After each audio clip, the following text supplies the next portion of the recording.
Chief Rafin Shomaka, who also says the same thing happened in Ondo State.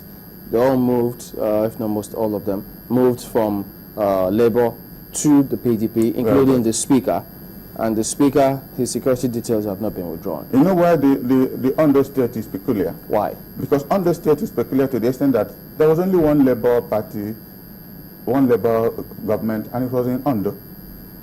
2 or 3 weeks before the governor moved, the national chairman of the party resigned from Labour. He said he was not going to put himself up for another election. Well, but he resigned.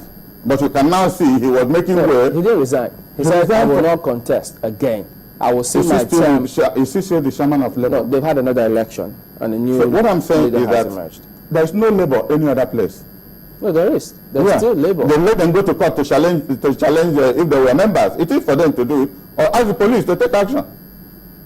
They have every right to do so. Because I continue to say that something that was wrong yesterday and was neglected does not mean that if something wrong is done today, action will not be taken. No, I'm talking about, you said they should go to court. If they want. In this case, the police intervened and then withdrew. Because there was nothing that happened on the state that threatened the national stability. It was the governor, to the best of my knowledge, who left Labour and went to PDP. And he has every constitutional right to do. Including if the speaker also went, it is left for the police in Ondo State to take the kind of action they took against the Tambuwal. If they did not do it, somebody should remind them that they should do this. But who owns the police? The people of Nigeria own the police. So what right have they to withdraw aids from someone in Nigeria who needs protection? Who tells you that he needs protection when he does not do the service for which protection was given in the first place? No, Chief Ulasi. No. You're being emotional about it. Even myself, I'm not emotional. Yes. I'm asking questions. Yes. I'm not a member of any party. I'm looking at it logically. Seated here is me. Yes. I need protection from the Nigerian government. And if it's the police that's going to give me that, I have a right to that. So in the person of the speaker, who was giving protection all the while, and all of a sudden is being withdrawn, is there a law that says once you vacate your seat as speaker, you lose such protection from an apparatus do you know that belong to the Nigerian state? Let me answer you. Do you know how protections are given in this country? You can write a letter to the Commissioner of Police in Lagos State stating that these are the functions you operate and that you need this kind of security. They will offer you security. If there is money to be paid, you pay.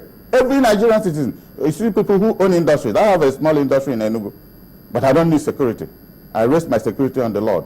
I have never used security. In all my political activity, I've never used security. That is me. But if you need security, you write a letter to the Commissioner of Police, he will approve it. Whether you need 2 or 3 or 4. It is part, I don't know whether it is a constitutional thing, but that is to answer the security aspect of it. But there are people who get security by nature of the office they hold. And if you cease holding that office by law, that security is done because somebody else who enters it will have the same security. He can now write as a former speaker or whatever. No, he's still the speaker. Well, the law knows that he's no more the speaker. The Constitution of Nigeria knows that he's no more the speaker. This is the aspect I want to bring to light. This is why that he resigned and was quoting the Constitution of the Federal Republic of Nigeria to us. I would have expected Tambuwal to quote the other aspect of it that says, if you resign, you lose your seat. And losing your seat means also that you're no more the Speaker of the Federal House. Isn't that what that means? You know a case is in court on that. Not his case. He had no business with that. Those who did that are in court. And by the time they did that, he was the one preaching on the floor of the House. Can we allow the legal process to take its course? He was telling all members in full view of the whole country. And today he's taking an advantage of the process. You cannot get what you did not plead for. He wasn't part of that bunch. Chief, there's a question from Ademola Ahoye who says, I should please ask you, what do you think is the work of the law court in relation to the Constitution on this matter? If anybody is not clear of what the interpretation of the Constitution is, he goes to court. If the police is not sure of what to do to enforce a particular aspect of the Constitution, they go to court, if they so deem it fit. But this one is very simple, because the Constitution is unambiguous about what a member of the National Assembly or State Assembly does. Once you do this, this happens. It did not say may happen, or it will happen after 24 hours. He said if you do this, this happens. You say it's unambiguous. Yes. But we know that different people are in court over as much as the matter. Again, we are coming back to what you have asked me. If they don't believe that it's unambiguous, they go seeking for an interpretation. So the question then is, yes, if it's ambiguous to some, and others say, no, that is not the case. Don't you think it would be better if we had the law court interpret this so that everybody knows? The law court can only interpret what comes before it. They are not an origin. They don't originate summons. Somebody must disagree with what the police has done and go to court. So don't you think that this action of the police may just overhit the polity? It is making the polity a lot more stable. I'm telling you, because he will now, Tambuwal will now know in his quiet moment, he will know he's done the wrong thing, because he would have given us the highest degree of example in leadership. You know what the Speaker of the Federal House is? You resign from your party. 24 hours after that, you are using broom to sweep. I don't know whom he was sweeping. But Chief, we are going for an election in the next 2 or 3 months, and we will know between two lizards which one is male and female. I think I saw a comment, I'm not sure where, in the dailies, quoting Honorable Leo Ogo, saying, look, this is an internal matter of the House of Representatives. They will sort it out and decide who their Speaker is. The internal matter of the House of Representatives does not give them also. They have only one right, to choose whomsoever they want as their Speaker. And they haven't done that excuse me. No. They did it. That's why he became Speaker. Says his movement from one party to the other. We are trying now to anchor, because the argument now is on security. And position of the Speaker. Position of the Speaker. Because by law and by the Constitution of the Federal Republic of Nigeria, we don't have a Speaker. That is the law. Because if he did what he was supposed to do, as an honest Nigerian citizen, having resigned from the PDP and joined his new husband, he should have resigned his office, so that PDP will struggle to put in somebody, or APC, if they have majority, will struggle probably to put him back. But if you say... He would have given himself the opportunity to test that popularity which he thinks he has, because his core coup plotters are still there. They would have helped him with support of APC to make sure that he retains the office of Speaker. I'm struggling to find where the word coup fits in. No, but what I'm saying, I explained that we had done a lot of things in this country to the convenience of stability. And only, you see, when people are looking for power, they don't know what it is until you enter into it. Now, you don't even know who is a progressive and who is a conservative. Because everybody who is parading himself in APC now, if you remove Buhari, is a PDP renegade. So it also means that they hadn't told anybody before now.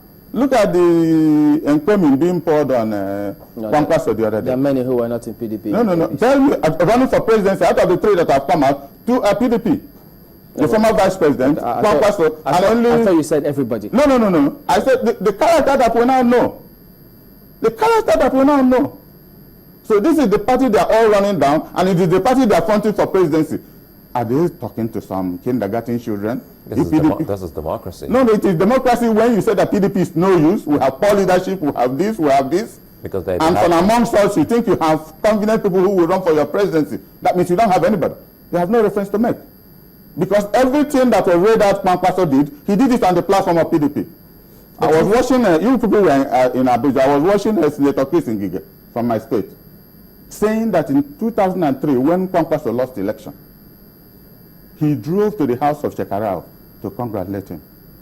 He forgot when he was saying that was a PDP governor who lost an election and went to the house of an ANPP candidate who won the election to congratulate him. But only recently in Ekiti, Fayoshe won the whole local governments in Ekiti, including that of the incumbent governor. He congratulated him 1 week after himself and his party went back to court. I don't know which party is now being dishonest to itself, that is running democracy the way it should be run. So are you saying that this is the correct thing to do? Because which one? Which of what I have said? Withdrawing the security data. Because don't forget, in Second Republic, Chief Umezoke, he was also Speaker from the minority party. His aides were not withdrawn. The House was peaceful at that time. No, it wasn't from the minority party. It was what we call national coalition. There was a coalition between NPP. There was coalition between NPP and NPN, and the office of Speaker was zoned to NPP.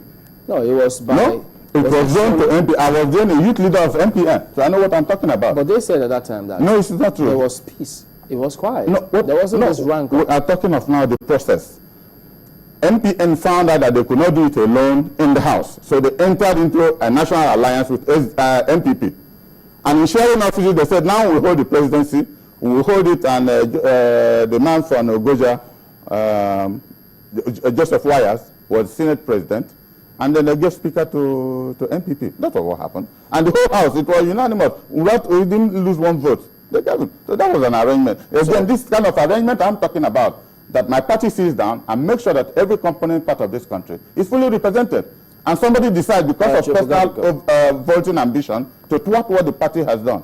So and he carried it through, succeeded. Now he wants to carry it further. You resign and remain as speaker. That means he has no shame. He has no honor. So you're saying your party fully supports this move? Which are the moves now? The police withdrawing security aid off. Well, I can't stay here and say, wait, I'm only discussing the law. I'm not a lawyer, I'm a scientist. Yes, but I'm saying from the law, if you resign your seat as a member of the House, you lose your seat. I mean, if you resign, defect from your party to another party, you lose your seat. That's what the Constitution of Nigeria said. It did not say you may do this, you may do that. Why are we running away from that aspect of the Constitution? Did they plead the one that is convenient for them? One would have expected Tambuwal to make a beautiful address, very intelligent address to his colleagues, thanking them for what they did to make him speaker. But today, I have decided to leave PDP for APC. And consequent upon that, I'm also resigning as a member of the House of Reps.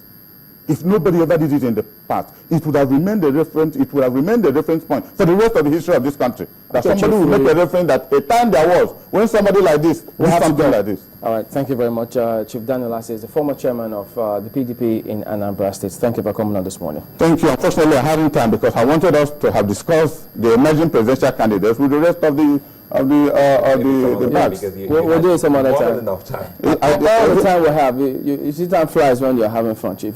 That's how it is now. Well, Ayo Balogun is standing by with another look at the headline news. Go ahead, Ayo. Thank you very much.